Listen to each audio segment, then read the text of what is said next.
आज हम गरीबी पर एक निबंध देखेंगे। इस निबंध में हम गरीबी के विभिन्न पहलुओं को समझेंगे। हम गरीबी की परिभाषा, इसके कारण, प्रभाव और समाधानों पर चर्चा करेंगे। इस विषय को समझने के लिए हमारे साथ बने रहें। गरीबी एक ऐसी स्थिति है जब किसी व्यक्ति या समुदाय के पास अपने जीवन की मूलभूत जरूरतों को पूरा करने के लिए पर्याप्त संसाधन नहीं होते हैं। इन मूलभूत जरूरतों में भोजन, आवास, शिक्षा और स्वास्थ्य सेवाएं शामिल हैं। भारत में लगभग 23.12% लोग गरीबी रेखा के नीचे जीवन यापन करते हैं।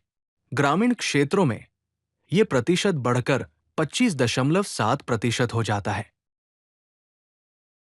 गरीबी के कई कारण हैं, जिनमें बेरोजगारी एक प्रमुख कारण है। रोजगार के अवसरों की कमी और कौशल विकास की कमी के कारण कई लोग बेरोजगार रहते हैं।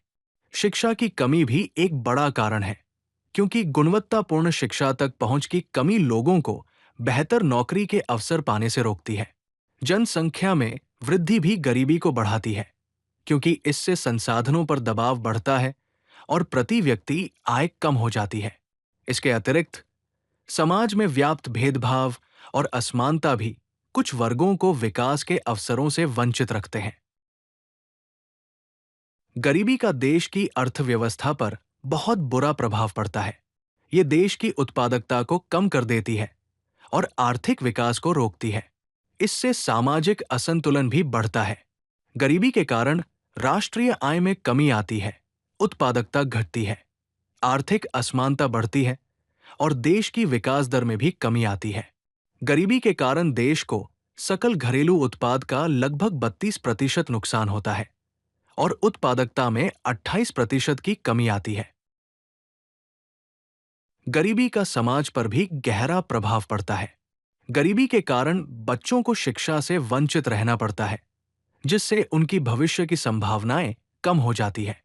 गरीब लोगों में पोषण और स्वास्थ्य सेवाओं की कमी होती है, जिससे उनका स्वास्थ्य खराब रहता है। गरीबी सामाजिक बहिष्कार और भेदभाव को भी बढ़ावा देती है। लगभग 32% बच्चे गरीबी के कारण स्कूल छोड़ देते हैं। 45% लोग कुपोषण का शिकार होते हैं और 38% लोग सामाजिक बहिष्कार का सामना करते हैं। गरीबी को कम करने के लिए सरकार ने कई प्रयास किए हैं। प्रधानमंत्री गरीब कल्याण योजना, जो कोविड-19 महामारी के दौरान गरीब परिवारों को राहत देने के लिए शुरू की गई थी, से लगभग 80 करोड़ लोगों को लाभ मिला। जन धन योजना, जो वित्तीय समावेशन को बढ़ावा देती है, के तहत 45 करोड़ से अधिक बैंक खाते खोले गए हैं।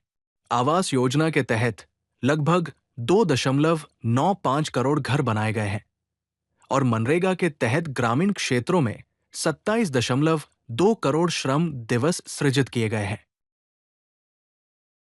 गरीबी को कम करने के लिए कई समाधान हैं। शिक्षा का विस्तार करना जरूरी है, ताकि सभी को गुणवत्तापूर्ण शिक्षा मिल सके। रोजगार सृजन को बढ़ावा देना भी जरूरी है, ताकि लोगों को काम मिल सके और वे आत्मनिर्भर बन सकें। इसके अलावा गरीब परिवारों के लिए सामाजिक सुरक्षा योजनाओं को भी मजबूत करना चाहिए।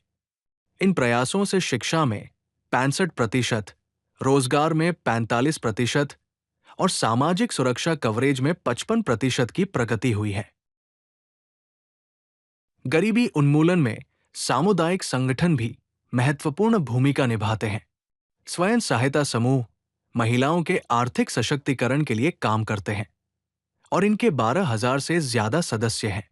शिक्षा फाउंडेशन गरीब बच्चों को मुफ्त शिक्षा प्रदान करती है, जिससे 50,000 से ज्यादा छात्रों को लाभ मिला है।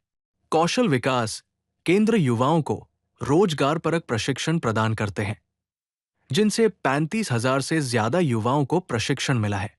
रीता देवी ने स्वयं सहायता समूह की मदद से अपना व्यवसाय शुरू किया और राजेश कुमार ने कौशल विकास केंद्र से प्रशिक्षण लेकर नौकरी पाई। हमारा भविष्य का लक्ष्य है कि हम गरीबी दर को कम करके 5% से कम करें और प्रति वर्ष 1 करोड़ नए रोजगार सृजित करें। हम ये सुनिश्चित करना चाहते हैं कि 2025 तक सभी गांवों में बुनियादी सुविधाएं हों, 2027 तक 100% वित्तीय समावेशन हो और 2030 तक सतत विकास लक्ष्यों के अनुरूप गरीबी उन्मूलन हो। गरीबी उन्मूलन एक जटिल चुनौती है, लेकिन ये असंभव नहीं है। सरकारी प्रयास, सामुदायिक भागीदारी और व्यक्तिगत संकल्प के साथ इस लक्ष्य को प्राप्त किया जा सकता है। शिक्षा, रोजगार और सामाजिक सुरक्षा के क्षेत्रों में प्रयासों से सकारात्मक परिणाम सामने आ रहे हैं। हमें गरीबी मुक्त भारत का सपना साकार करने के लिए मिलकर काम करना होगा। आप सामुदायिक कार्यक्रमों में भाग लें, कौशल विकास को प्राथमिकता दें और वित्तीय साक्षरता को बढ़ावा दें। अगर आपको ये वीडियो पसंद आई तो लाइक बटन जरूर दबाएं और चैनल को सब्सक्राइब करना न भूलें।